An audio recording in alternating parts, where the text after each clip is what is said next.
Well, first of all, I want to thank the grace of heaven and the virtue of our masters and our predecessors and and the compassion of our predecessors that I have this opportunity to present to you the that's last year, yeah, 2003, which is 2023.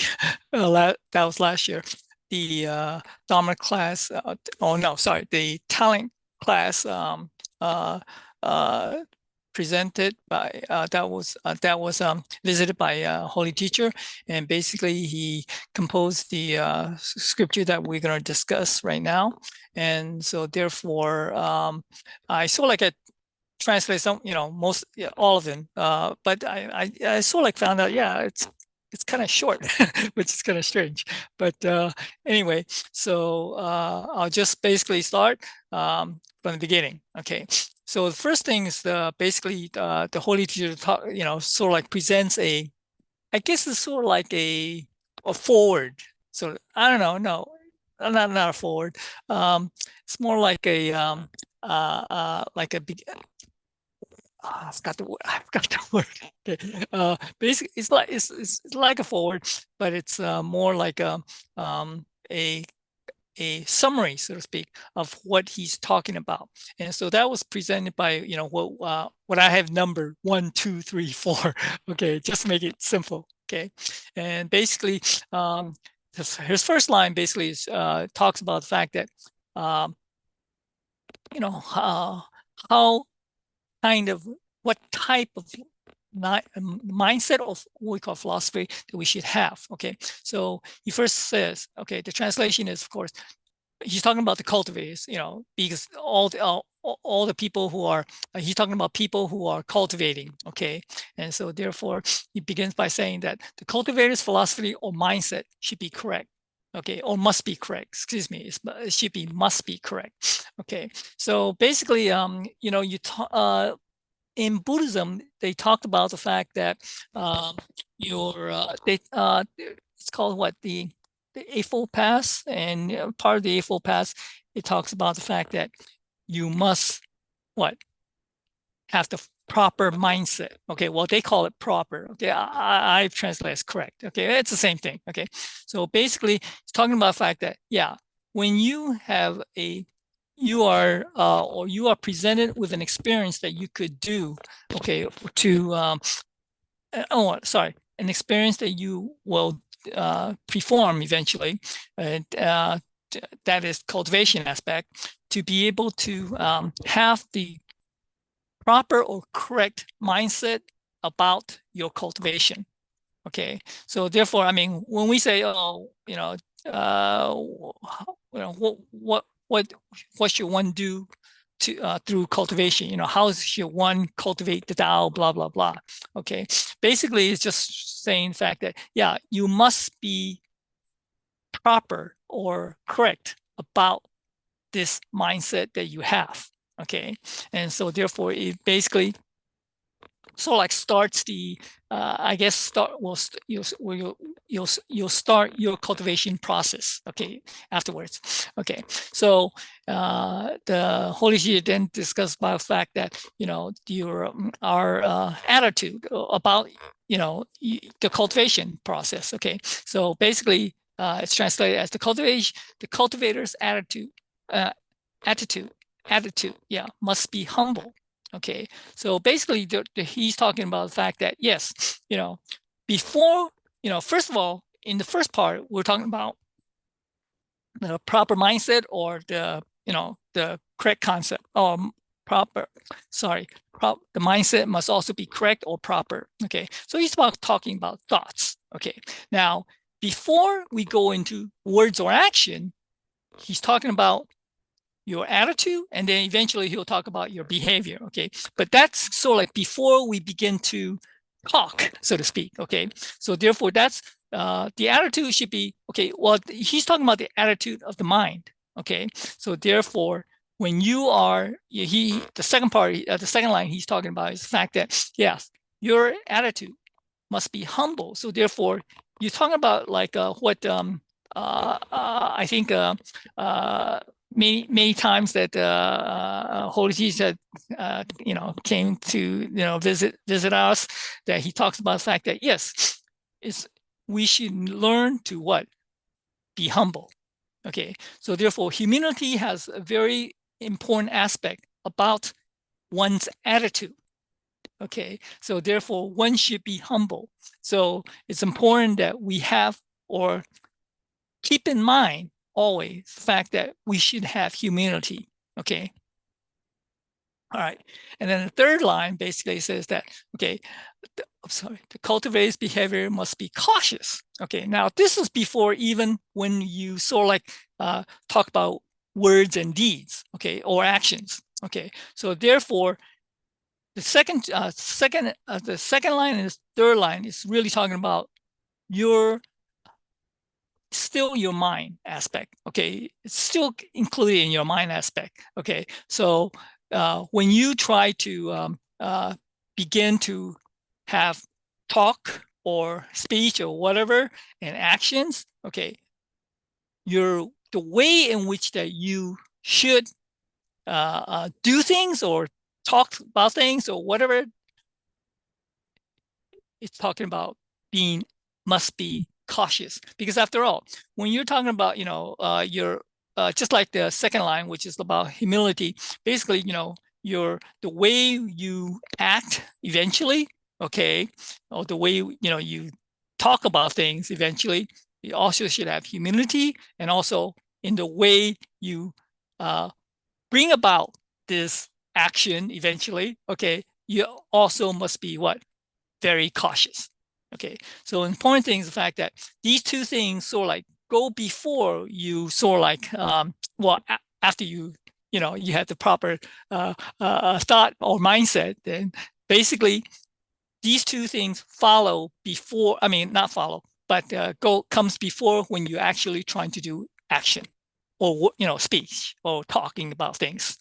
Okay, so these two mindsets should also be included before this proper mindset. Okay, all right, and then of course the last line, line 4, is basically the cultivator's words and deeds must be consistent. Okay, basically that means the fact that when you have these first 1, 2, and 3, okay, or the mindset as well as the humility and then the caution, okay, about your words and all that stuff, then that's when you're really talking or doing things or having action. And so when you do actions, it also must be consistent, because after all, hopefully it's consistent with the mindset, the humility aspect, and the behavioral aspect. Okay, so and also the fact that that's why when we begin to after I think Holy Teacher mentioned about something about like first you have thoughts, and then thoughts gives rise to words, and words give rise to action. Okay, well, it means the fact that there's two things before that, after the thoughts, which is what? The mindset of humility and also the mindset of caution, okay, before you go into words, okay, or deeds, okay. So therefore, that's also very important. So, and in terms of like, must be consistent in the fact that yes, when you have this mindset, the humility aspect, and the caution aspect, okay. So therefore, when you talk or do things, okay, or action thing, perform actions or whatever. Yes, important fact that yes, it should be consistent with your mindset, so to speak, or all three things about the mind. So the first three is talking about the mind itself, okay, and then the fourth is actually, the words or actions, okay. So now keep these 4 in mind when we talk about eventually about the rest of the scripture. Okay, so basically these 4 lines are presented at the beginning, and then Holy Teacher announces himself, so to speak, to us. Okay, he says, okay, I am, or I'll just say I am. Okay, and then he calls himself, or he titles himself Nanping Qigong. Okay, that's just one of the titles. Okay, so we call holy teacher, but it's one of his titles that he has. Okay, and basically he says that he has received God's mandate, okay, and to have to arrive at the Happy Buddha Precious Temple. And so therefore he makes his salutations, which means that when we call the Canja, is equivalent to the Canja, okay, in the Cija aspect. Remember, we learned that in the XinMin class, the first class, about how to perform the Can Cija, Canja and Cija, okay.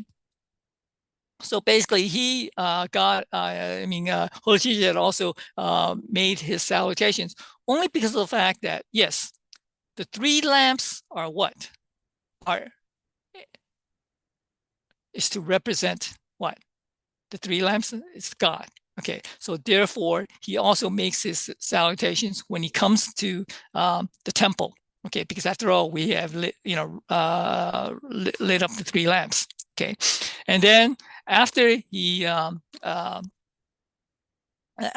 makes his salutations, basically he asks our disciples. He goes, asking disciples, is everyone well? Okay, so it's just sort of like a, I don't know, to find out how we are. Okay, all right. So now basically from lines 4 through eventually 25, I think it's 24. Sorry.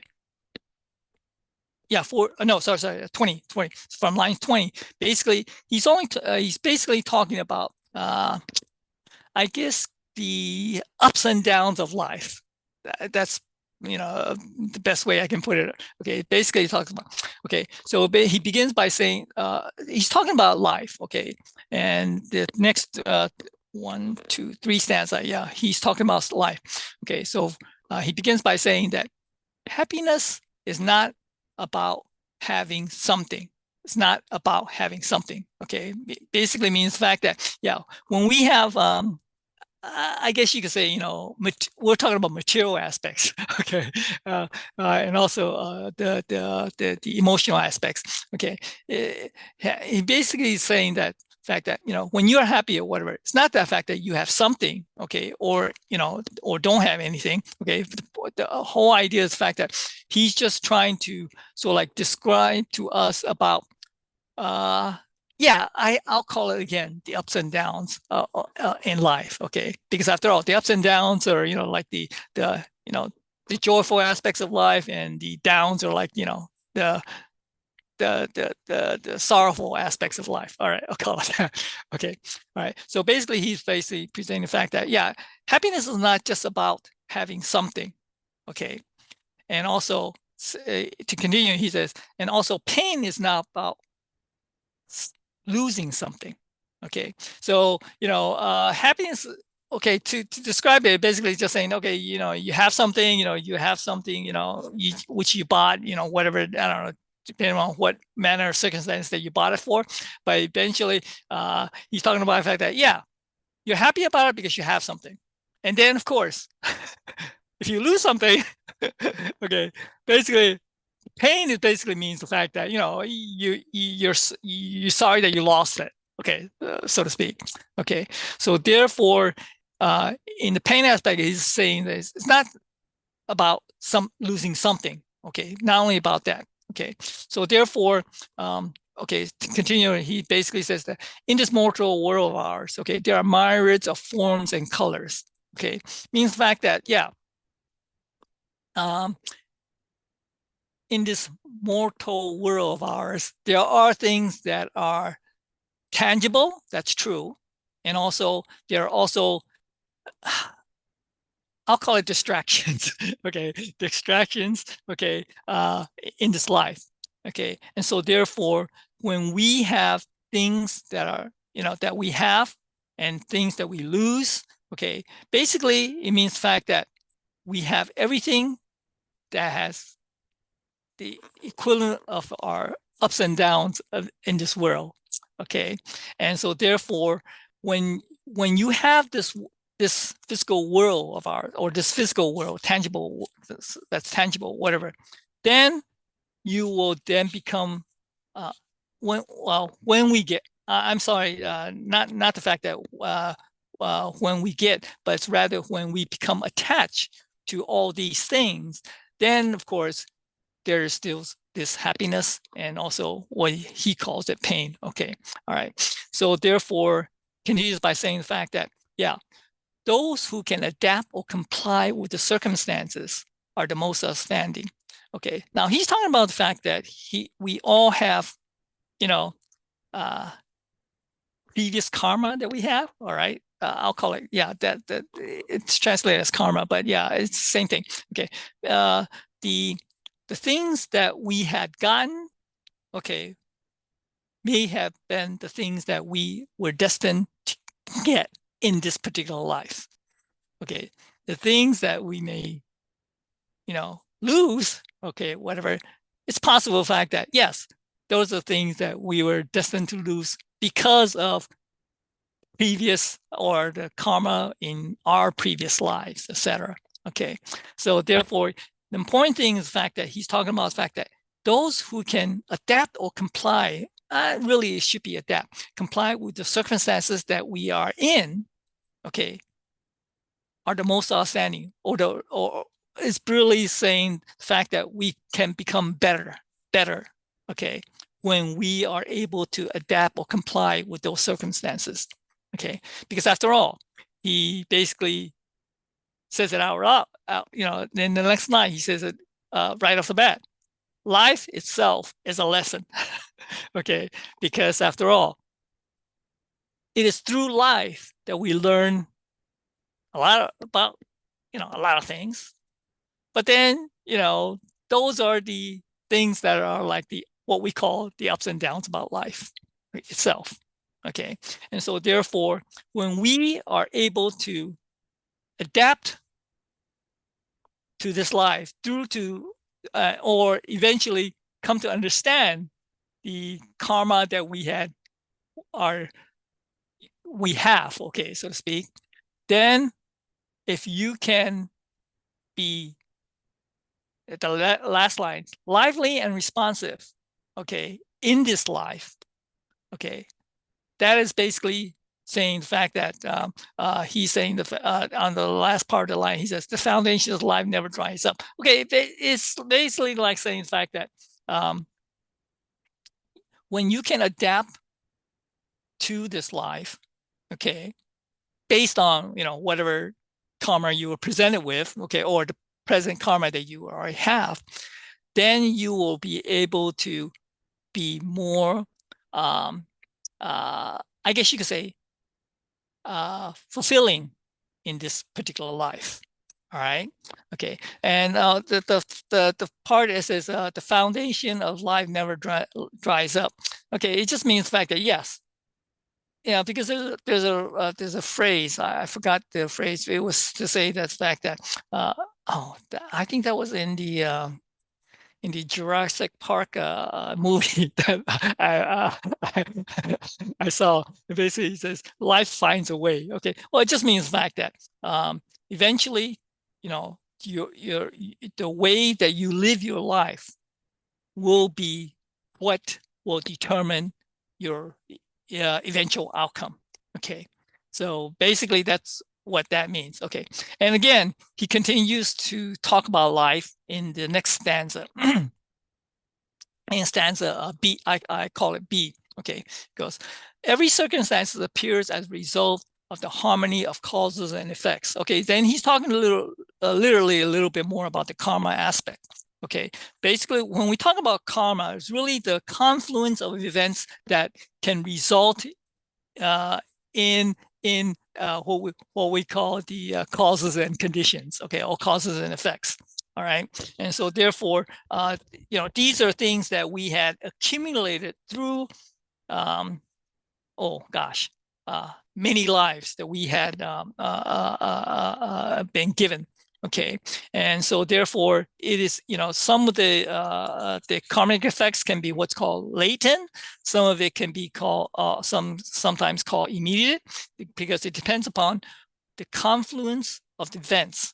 That's the harmony aspect. You see the harmony aspect. Yeah, the harmony that he calls it. Okay, that's basically the harmony aspect that when you have certain events that when you as you live throughout your life and all that stuff, uh, certain events will happen through your life. Okay, some can be joyful, and some can be sorrowful or whatever. Okay, and so therefore it is important the fact that or you try to understand eventually what kind of karma that you have. Okay, all right, okay, and so he continues by saying the fact that why complain or why feel anxious? Okay, basically it's just saying the fact that when you talk about the karma aspect of your life, okay, all these things are what the accumulation of, I don't know, words or action that you had accumulated through your previous karmas, okay, or previous lives, excuse me. And so therefore, technically, I guess you could say, there's no need to complain about that, because after all, you have to understand the fact that those are just the results of the causes and conditions of, or the karma, if you will, that you are given in this particular life. Okay. And then, and then he continues by saying, in fact, that get rid of the attachments and don't get entangled in matters. Okay. Well, what he's talking about, the fact that, when we, I don't want to say indulge, but when we get dragged into, if you will, the attachments or matters, basically he's talking about the fact that if you continue to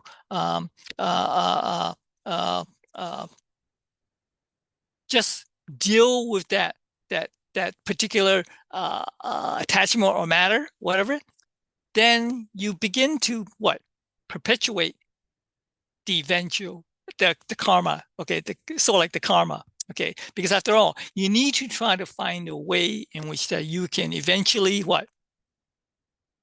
not get rid of the karma, but rather excuse me,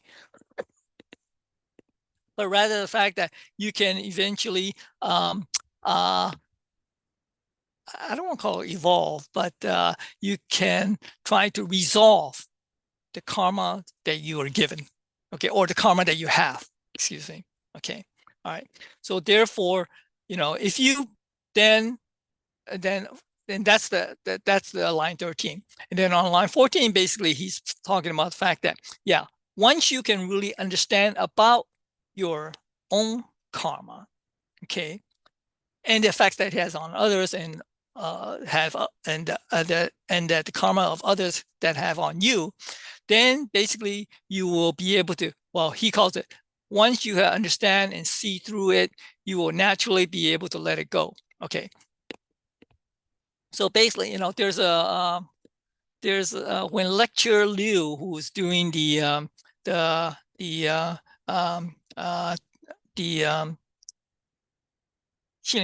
which is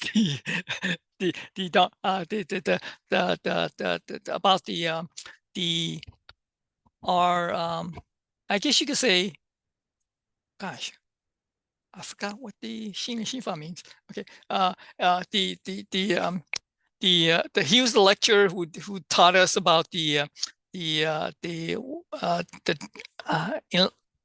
gosh, I forgot the name of it, but basically he mentions a lot about what is called giving up or whatever. If you put take all your myriads of thoughts and whatever you have, and then if you can let it go, then of course eventually everything will clear up. Okay, so basically that's what he's talking about, that once you really have a thorough understanding about your own self, and also, about your own karma and, the effect of others that have on you, etc., then this way you can at least be able to be clear about it. And so therefore, eventually, what?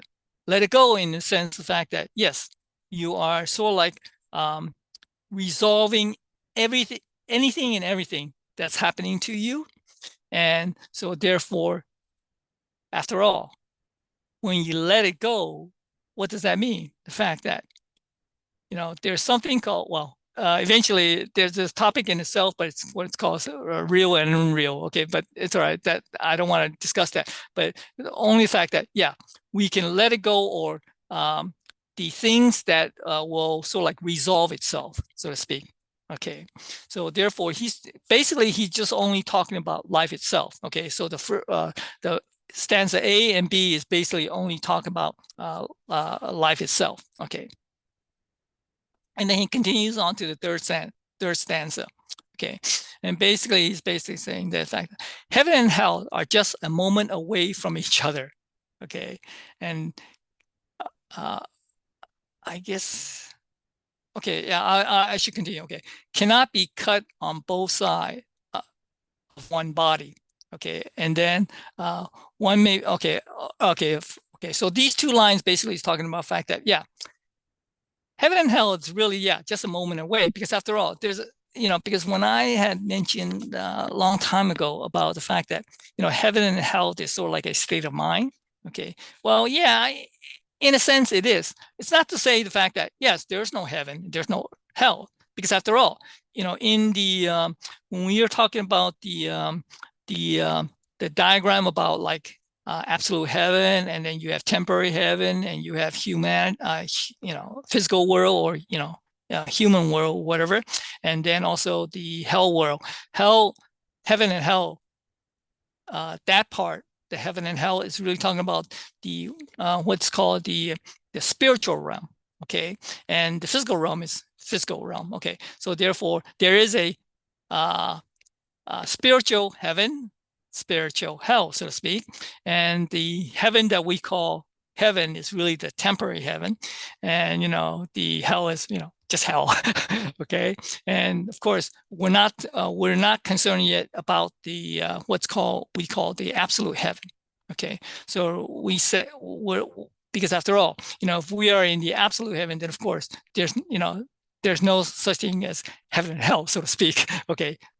Only in the spiritual or the temporary heaven. Okay, and temporary hell. Or I don't call it if it's temporary hell, but it's also yeah, a spiritual realm. Okay, so yeah, he's talking about the heaven and hell of the spiritual realm. Okay, and then now cannot be cut on both sides of one body.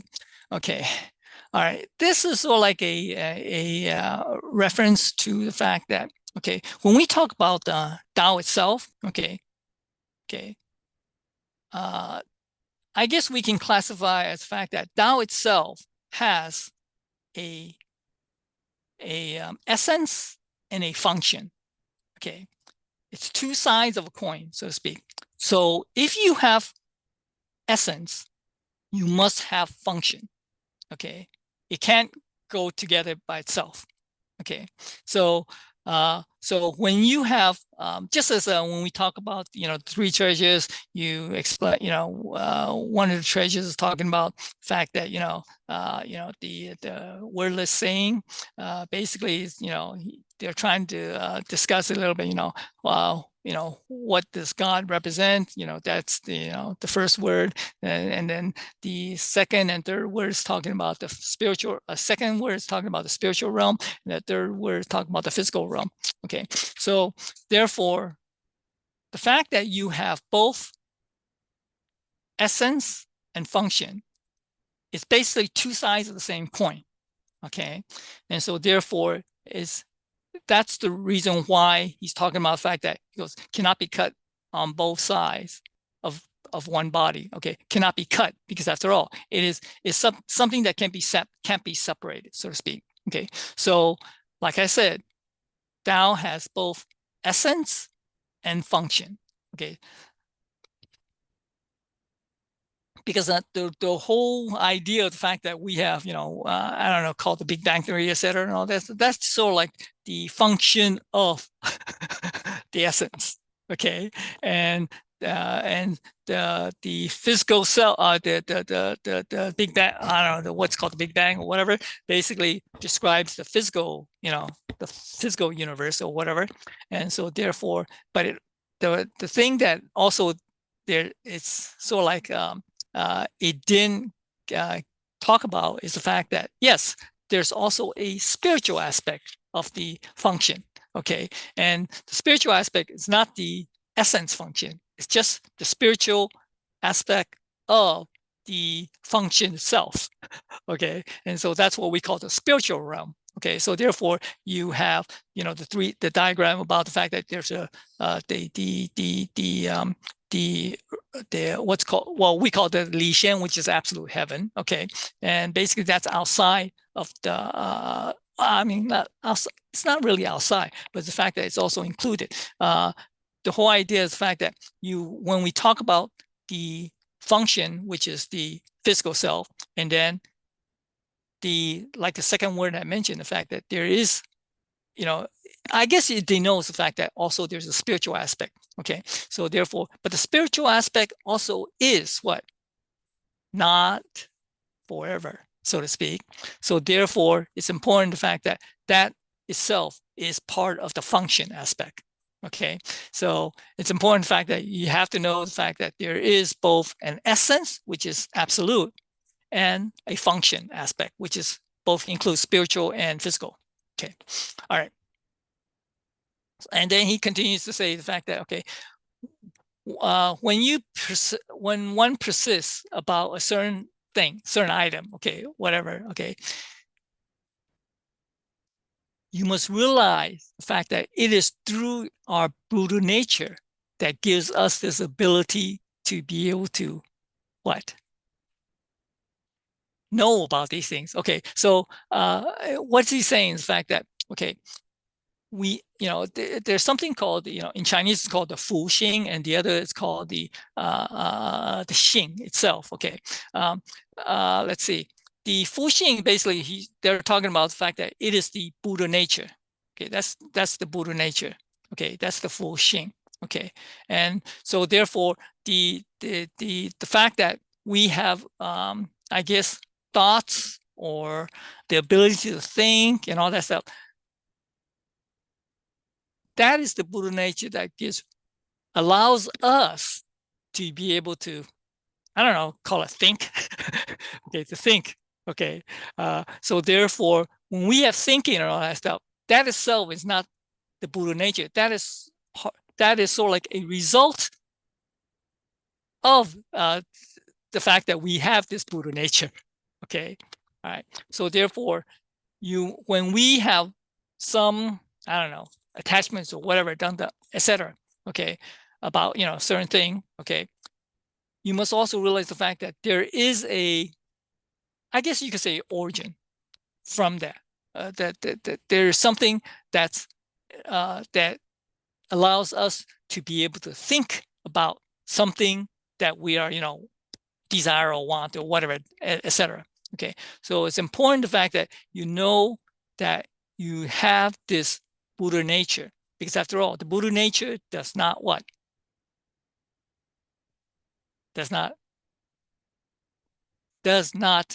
No, sorry.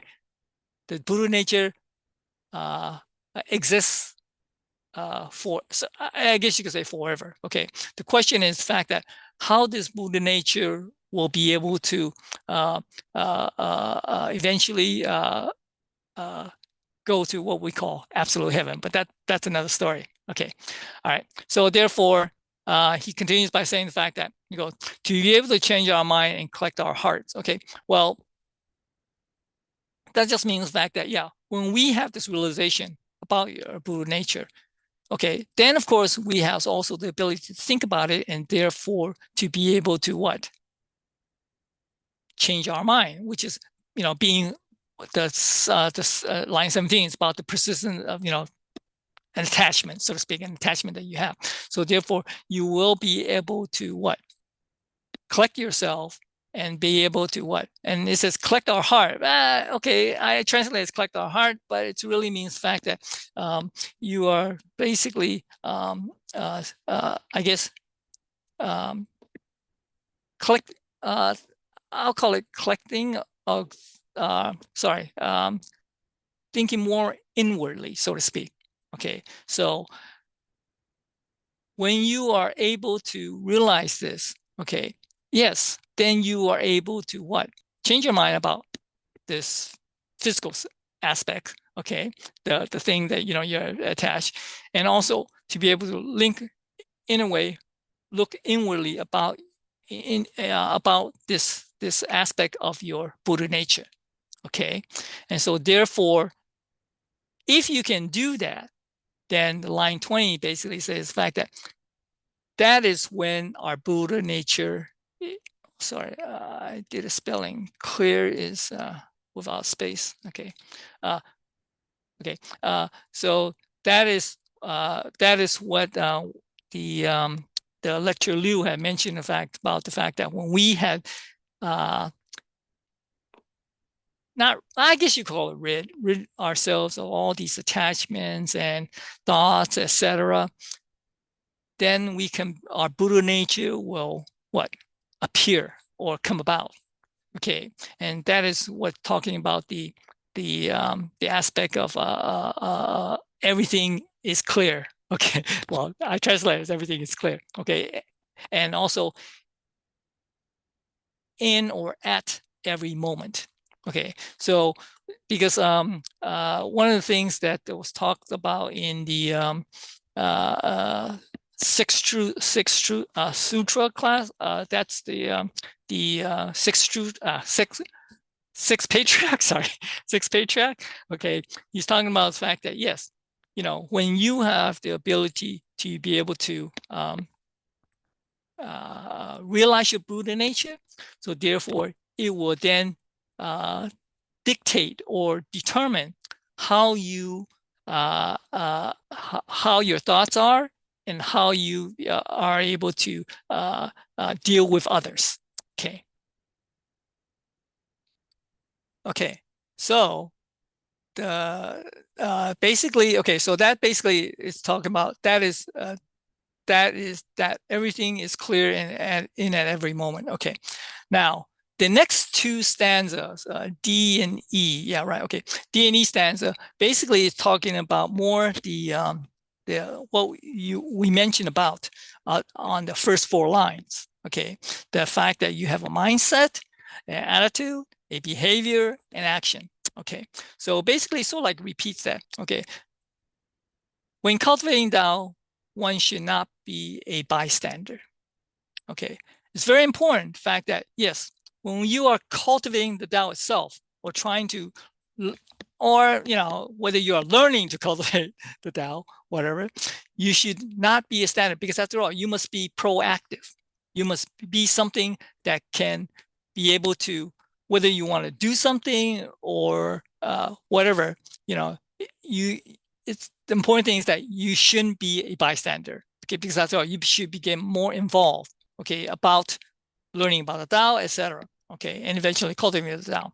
Okay, and then only with a pure mind can one radiate boundless merit. Okay, it just means the fact that okay, when you are, and this is still part of the mindset itself. Okay, when you are cultivating this Tao, okay, and you definitely want to be able to do something to be able to what? To whether it's to learn about the Tao or learn about the Tao, whatever, okay, then it means the fact that you can perform an action or do something, if you will, to be able to basically allow yourself to be able to what? Eventually radiate balance merits, only because of the fact that when you begin to do something about it in the cultivation of the Tao, then you have the ability to be able to, I guess you could say, we call it acquire merits because of the fact that we sort of like have to do that only because of the fact that, we're trying to resolve our karma, so to speak. Okay, so it's important the fact that yes, we should be able to, once you begin to learn to cultivate and then to be able to do something about it, then you can be able, or you will have the ability to be able to acquire, I'll just call it merit. Okay, and these merits can be used to resolve our past karmas or whatever. And so therefore it's important that you try to do that. Okay, and then in line 23 basically says dedicate yourself to becoming compassionate and joyful for all sentient beings. Okay, so basically that's the equivalent to like line 3, which is actually the behavioral aspect. Okay, so therefore he's talking about the fact that when we are learning about the Tao and cultivating the Tao, then you should what? It's equivalent to like the third line, which is to be able to what? Be compassionate and joyful for all sentient beings. Now, joyful just means the fact that whether it's like when you have a condition about when people you meet and basically they're critical about you or whatever.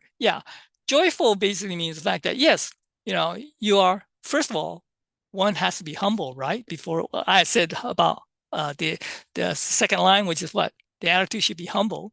Okay, so therefore yes, you can accept what you say they say, but yet also joyful about it in the sense that well, in most cases the fact that you don't have to thank them about it, but the fact that you can at least accept what they say about it to help you become better. Okay, so and basically the compassion aspect, it's just to say the fact that you need to know the fact that yes, not all karmas are the same, but yet some karmas have, others have was worse than yours or whatever. So therefore yes, you should have some compassion or show compassion about to all sentient beings. Okay, all right. And then the last line is basically saying, okay, so when you are within other when you're with others, basically it should be the fact that yes, you should be what? Amicable about dealing with others. So therefore that's the action aspect. Okay, due to the fact that you are what? Have a proper mindset, an attitude which is humble, and the behavior that is I guess you could say graceful also. Okay, so therefore you can get along with others. Okay, and then the last 4 lines, it's sort of like a conclusion about what your life will be when you will cultivate, or when you are cultivating this Tao. Okay. First, he talks about the fact that, again, it talks about the mindset itself. Okay. Happy thoughts can turn away or transform disasters.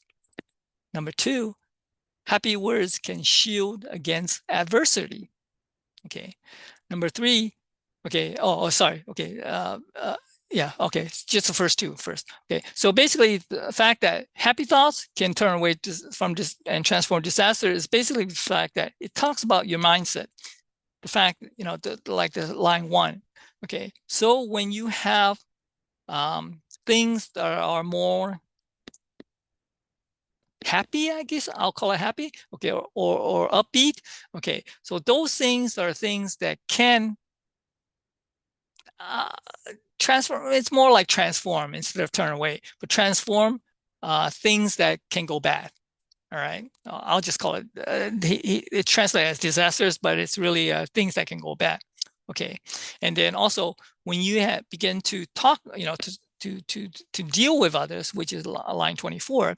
Okay, then when you have happy words can shield against adversity, is the fact that, yes, when you have upjoy or joyful things to talk about, or things that can help others, whatever, yes, it's possible that they themselves will be able to be affected by those words, and therefore be able to help with any adversity that comes their way, so to speak. Okay, and also any adversity that comes your way. Okay, so therefore it's things that we do or things that we say or whatever that can help with the way, because of the way we think, okay, that we can sort of like transform or prevent adversity, disasters, etc. Okay, all right. Okay, and then the line 27 and 28 basically means the fact that once you have done all these cultivation aspects and all that stuff, okay, then you sort of like have to have the strong will or faith to be able to stick to that path. Okay, so therefore, he's saying the fact that be determined and sincere in the path of becoming a Buddha. Okay, because after all, the way, just as in history they say Rome is not built in a day. Okay, well, the Buddha really, one becomes a Buddha not in a day. Okay, it would be nice if one can become a Buddha in a day. But yes, of course, it takes a long time, because after all, it is through what? Incarnations of different lives to be able to attain or acquire the merits in which that you will be able to eventually encounter the Tao, receive the Tao, and eventually learn about becoming a Buddha or a saint. Okay, so therefore it is very important the fact that, yes, we should be determined or sincere about the fact that we are taking to be able to become a Buddha. Okay, and so therefore we also must understand, just as in I said line about from line 11 to line 14, they talk about the fact that the karma aspect. Okay, so therefore he's saying the fact that happily fulfilling vows, heaven and man or humankind sing in celebration. Okay, so basically it just means the fact that when we have this ability to be able to learn about the Tao, know the Tao, and basically then cultivate the Tao, then we are trying to what? It says fulfill vows. Okay, so I mean, when you have received the Tao, okay, you had already made what? It's called 10 great vows. Okay, that's another topic in itself. Okay, then we also have what? In the Dharma class, how many vows do we have made? Okay, at least 2. Okay, vows. Okay, and possible eventually it'll have more. Okay, also the fact that for people who are more learned about the Tao, other people may have done a lecture vow. Okay, eventually they become lecturers, etc., or speaker. Okay, and so anyway, just like after the Dharma class, you have people who can try to make vows to become a staff member or temple master, or temple master, etc., etc. Okay, so those are the vows that we're talking about. So therefore, if you can eventually, when we make those vows, it's important that we try to fulfill those vows. Okay, and so it's because after all, as lecturer Kai had mentioned the fact that the vows are a way in his Dharma class lecture. He talks about the fact that these vows are sort of like a stepping stone in which that you can judge your own learning about the Tao itself.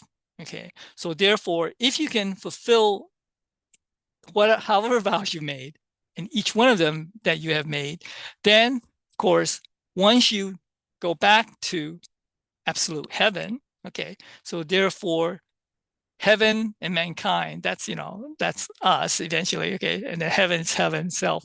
That we will sing in celebration. It's only because of the fact that yes, that will become the outcome that we will have.